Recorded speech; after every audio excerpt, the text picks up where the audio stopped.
Hello and welcome to Pirate Radio Explosion Dynamics After Show, where we break down and discuss each and every episode of Skeleton Crew, the Star Wars Disney Plus original series. We're here to talk about the series finale. My name's Dylan Blythe. I was waiting to see if you'd make a gag about. Are you sure? I'm sure. My name's Dylan Blythe. Joining me, Ashley Hobley. Hey Dylan, excited to be here to talk about this show that's breaking down barriers. That's terrible. But yep, fair. This episode, the season series finale, was called The Real Good Guys. The synopsis was: a journey filled with adventure comes to a surprising end. It was directed by John Watts and written by him and Christopher Ford. Ash, what did you make of the finale of the show? Yeah, I thought it was a pretty good finale. Obviously, it went in a different direction to what we theorized. But I thought it was a lot of fun. All the characters, like all the parents, kind of coming in and kind of helping at the end. You know, it was nice. Except Neil's parents and KB's parents. And everything kind of came full circle. Everything that they had experienced on their journey kind of helped to, solve this eventual problem of overcoming Jod at the end. So I enjoyed it, but yeah, obviously we had worked ourselves up into certain theories as to what was going to happen, and they just did not come even close to panning out. So that's on us. I believe none of the above was an option we talked about last week. Yes, none of the above was an option. Yeah. I really enjoyed it. I thought this was a really good season finale. I was happy with the way everything sort of came together. The only negative I really have is in watching this, it made me really just think this would have worked better as a movie than a show. Interesting. I don't know. I don't think it would have worked. The finale would have worked as just the final 20 minutes of a movie. You know what I mean? I mean, it wouldn't. You can't strap it together as is as a movie. But I'm just thinking the story. I nearly would have just preferred it as a movie, to be honest. Nonetheless, it is a TV show. That's what we have. I think seeing the kids all come together, use the different skills that they picked up and learn, from the flying of a plane with KB to finding the security thing. What do we call that? The turret gun that he shot. That what's his face shot down. I'm trying to remember the damn character's name now. Neil. Neil, yeah, thank you. In episode, you don't know Neil, the bestest character. Sorry, I was getting distracted by looking at your face, freaking out about whatever happening over there with you. Neil finding the turrets, Wim having to use his stories, I guess, to finally for some use. Fern being the leader, I guess. I don't know. Okay. Talking to her mother. Yeah, talking to her mum, I guess, was the long story short there. But yeah, I mean, it was a very action-packed episode as well. What did you make of, I guess the action in the episode? We had, B-Wings firing their lasers at X-Wings, you had pirate ships crashing down into the planet itself, into the ocean, speeder chasers, pirates coming down, shooting the shit out of everything. They jumped over the ravine that we saw in the first episode. Yeah, everything. Including the dad. Yeah. Incredible. A lot of fun. The speeder chase was really cool. Through the assessment building or whatever. All that kind of stuff. Yeah. It's cool because again, it's this suburban town or planet, Again, it's such a juxtaposition. We hadn't had the juxtaposition of classic Star Wars stuff with this suburban setting. And then we got that in this last episode. Yeah. This massive frigate coming down. And then you kind of imagine what it would be like for us in the real world if a giant spaceship down like that, I always find it when they bother to show that sort of stuff, because it's that thing of, in anything, not just Star Wars, they have these massive space battles, and then you're like, where does that shit go? Like, you know, how's it land? Yeah, I mean, you have ships on Jakku and stuff, you see, but obviously because it's a desert planet, you don't. You're like, okay, well, it's desert, it's a bit different. But when you see something crashing down upon a residential place like this, a city, bit different. All right, big other, I guess, realizations or, revelations, would be the during this episode. Firstly, who the supervisor is. Obviously, that was the thing you was talking about before, like the not being the pirate, not being, some unnecessary cameo, all these sorts of things. Literally was just the voice of a AI system, Stephen Fry himself. But it not being a person, I guess, was surprising and was not the thing that we but also wasn't a secret at all. It was that's a known thing. It's part of the great writing or whatever she says, Yeah. It's like, as pertained by the great writing. Really watching this was, when she said that and they went up there, I was like, oh, this is Silo now. It's like, as pertained by the great texts, we are ruled by this robot. Yes. I mean, is it interesting that, no dusting? No one cleaning up for making sure the supervisor doesn't get some dust into his fans and overheats. Yeah. I don't know. To start, they blow. Technology's come far. They can't. Dustproof. Dustproof. So yeah, makes you wonder. I wonder what happened to you. I mean, we don't know. I guess the so were there robot supervisors on all the other planets? Like, I guess so. If it's part of the great writing, right?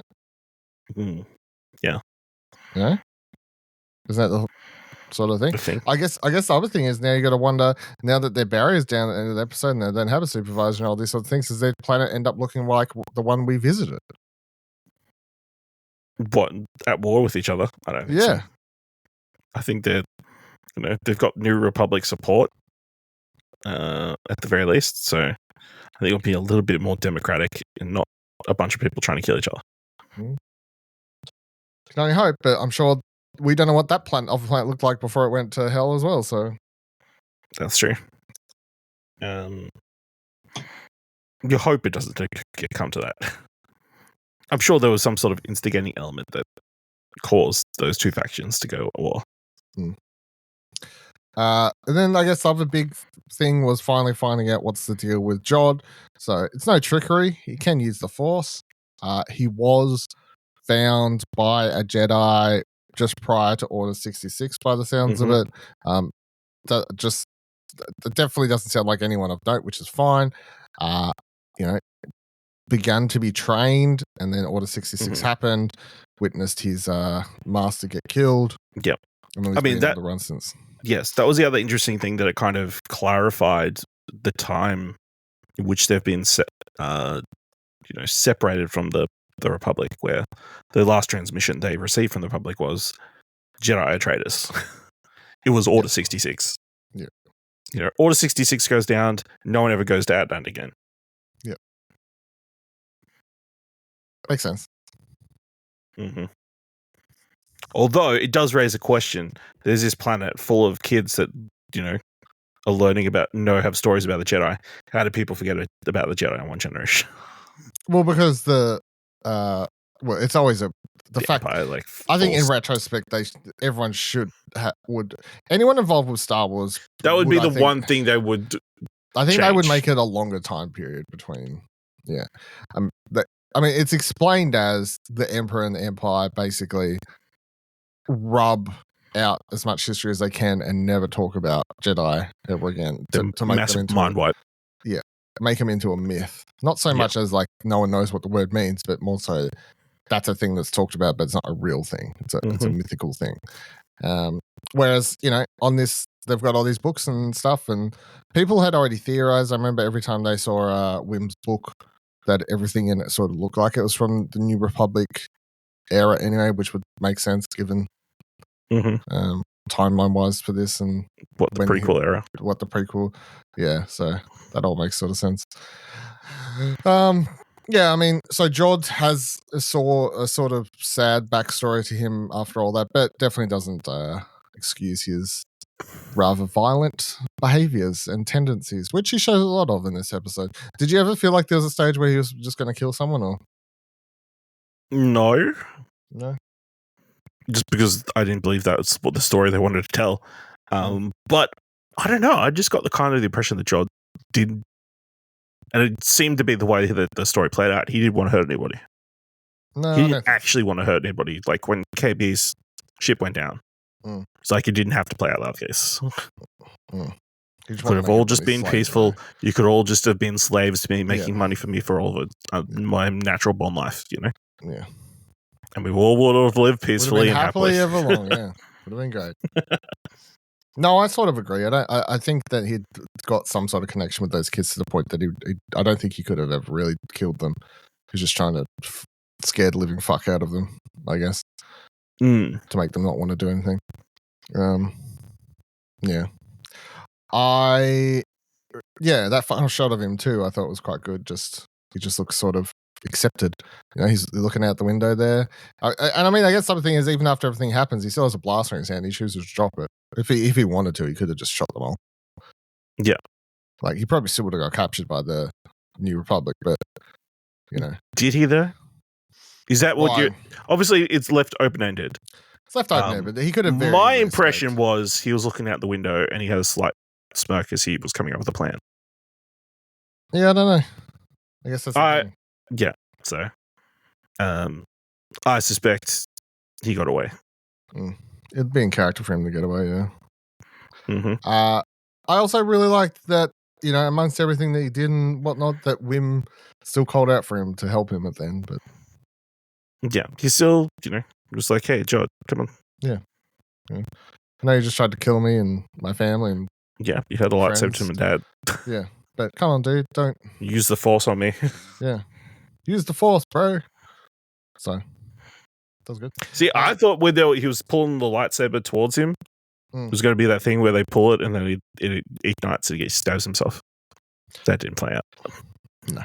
That was not for a kid's show. No, not for a kid's show. I really enjoyed KB's sequence as well. Flying up, coming down, She probably got the bravest scene of the whole episode. Yeah. Going up, getting help. Flying through the barrier. Yeah. Pretty cool. She hadn't thought about it coming back down. So. No. And that shot of her falling out of the ship at the end of the episode, I thought was also just all the money coming out and all the credits falling to the ground. What'd you make of the end of the show there? Just like, do you think, I mean, I just took it as Wim's looking up, being impressed by his, like, he's sort of now viewing these as these new heroes, I guess, like falling in love with the New Republic as much as he loves the Jedi and whatnot. But I don't know. That's sort of how I took it. What'd you take? Oh yeah, absolutely. My impression was he wants to be an X-wing fighter. Yeah, that's what I was taking that as. Yeah. Yeah. But you know what that means? Fucking broom boy all over again. Just Could looking be. up, thinking he can become looking up at the stars with a dream. With a dream. How dare he? Get out of here with your dreams and hopes in my Star Wars. Speaking of looking up at the stars, like that sequence of the barrier going down. The barrier exploding. Oh my God. Freaking cool. Very cool. But also would be so unsettling. Could you imagine? The brightness on it. I reckon if you got everyone in your neighborhood to watch that show at the same time and open their windows, you could scan NASA, Fucking bright lights just coming out of nowhere. So. All right. Well, I mean, overall, what did you make of this show, this series, this story? What apparently it hasn't been doing very well. Yes, based on the Nielsen ratings or whatever you can garner from streaming data. I mean, it has not been the least viewed Star Wars thing. Yep. In my mind, it hasn't been helped by where it's been placed. I think during this Christmas period, people didn't want to watch Star Wars. They wanted to watch Christmas stuff, or they were too busy with other things. I don't know. I kind of like, they're like, this is a show targeted at a younger audience, like not animated younger, like super kiddie, but younger audience, but also like families can watch Star Wars together. And I nearly feel like the release schedule was, hey, people are at home, like on holidays together. You know what I mean? Like, yep. But I also think this one's going to have a longer tail. I think it has more rewatchability and the problem with that, the potential though, for more discoverability. I would agree, but the problem is it doesn't. Disney that doesn't matter. That's not how streaming shows work. It's not how streaming shows work. And we're currently living in a world where the next Star Wars show we get isn't Andor season 2 thing, which presumably will be fantastic, much like the first season. Mm-hmm. But we are currently living in a world where the two lowest viewed shows are this and Andor. So the best stuff. Some would argue. You know, I think I don't think this holds a candle to Andor. However, I think it was a lot of fun. It's a pretty close second. Oh, well, yeah, it's a pretty far away second. It's also something that I think can stand very well, this would how I'm saying it could very well work as a movie or whatever.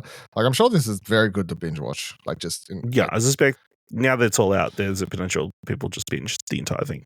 Yeah, and I think it'll be a very good way to watch it that way. Yes. So. But yeah, I mean, I know I feel like I end up saying this every time we talk about a new Star Wars show on here. I just don't get or feel like I get what people want. I don't get it. Here is a brand new Star Wars series. And I mean, here's the thing also. This is probably the closest thing you could say since Disney brought Star Wars that this is probably the most George Lucas Star Wars thing they've done. Yeah. George Lucas viewed Star Wars for kids. Yeah. He said it's for kids, and he wanted it to be for kids as much as he kept doing really dark, fucked up stories. But he was like, it's Star Wars is for kids. Star Wars for kids, let me murder a bunch of sand people and younglings. Yeah. I feel like if you were to ask George Lucas, I reckon he would enjoy this quite a lot. I think this ticks a lot of boxes for what he would say is a fun Star Wars story. So I don't know. I just don't. I don't get it. I'm very confused. I feel like maybe people feel like they'd finally been burned too many times by Star Wars with the mixed reaction to The Acolyte, The Book of Boba Fett, Mandalorian.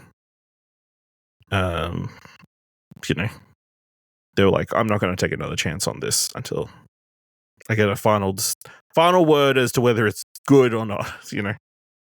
I can't commit to watching it with Boeing. So hopefully that's the case, and us preaching the word, because I don't think I've seen any people who are like, the show is shit, or this is a bad show. People just aren't watching it Yeah, there's not enough people watching it, but the people that are watching it are enjoying it. Yeah. If I was into that weird thing where it's not good enough that people are like raving about it and making it a must watch, but also there's nothing in here that, or at least I don't think there is, but I know what the YouTubers are like. I don't think there's anything in here that people can turn into videos about how woke it is or whatever either. So it doesn't string that, which it seems to be the two sides of the coin that Star Wars series either go. Lots of drama because it's woke or whatever, or it's good because it's, I don't know, The Mandalorian and everyone seems to like it. Yeah. And if it's in the middle, it just falls through the cracks. Yeah. So hopefully, in my mind, in a perfect world, it would get like this kind of cult status and like people would love it over a longer period, much in the way the Dungeons and Dragons movie has slowly, more people have discovered it and more people have loved it. And really, there's more of a chance now of a sequel movie coming out. So maybe in a couple of years, there's a potential for a sequel to this, which would make sense. Would you want a sequel? I would just like to see what's at that in like maybe 3-4 years. I never heard of no at. Do they get to keep the ship? What are they doing in the post, New Republic? When are the Mandalorian and Grogu going to show up here? Oh my god. They want some credits. When are the bounty hunters going to come? I don't think I need a sequel to this. I just think that I would say that I would enjoy seeing these characters again. I'm more taking it as the lowered viewership is less chance to get shows like this. is just how I take it. I honestly don't know if Disney is going to make another Star Wars show after Andor. Other than Mandalorian? Not even that, maybe. Yeah. If it makes a ton of money at the cinemas. It's true.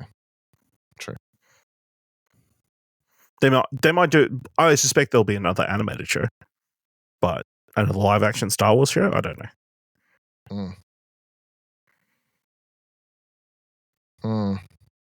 All right.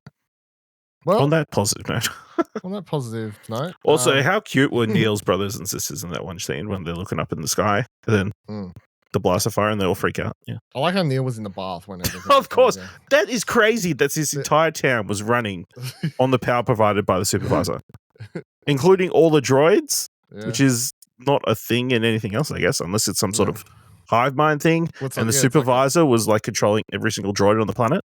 Yep, makes sense though. Does. But yes, Neil in the bath. Neil in the giant bathtub. Yeah. Lucky he didn't drown. Good on you, Neil. Yeah. If one thing is, if you take one thing away from this episode and this series, I guess, Neil. What a guy. That's what I needed. I needed like a Neil / Sam moment where he gets his girl at the end. You know, Sam from Lord of the Rings. Yeah. In case the reference didn't make sense. All right. Well, thank you for joining us discussing Skeleton Crew. We will be back to talk about Andor. I don't remember. Does that have a release date? I can't remember. I doubt it. I don't think it does. But I would presume, I don't know. Where are we now?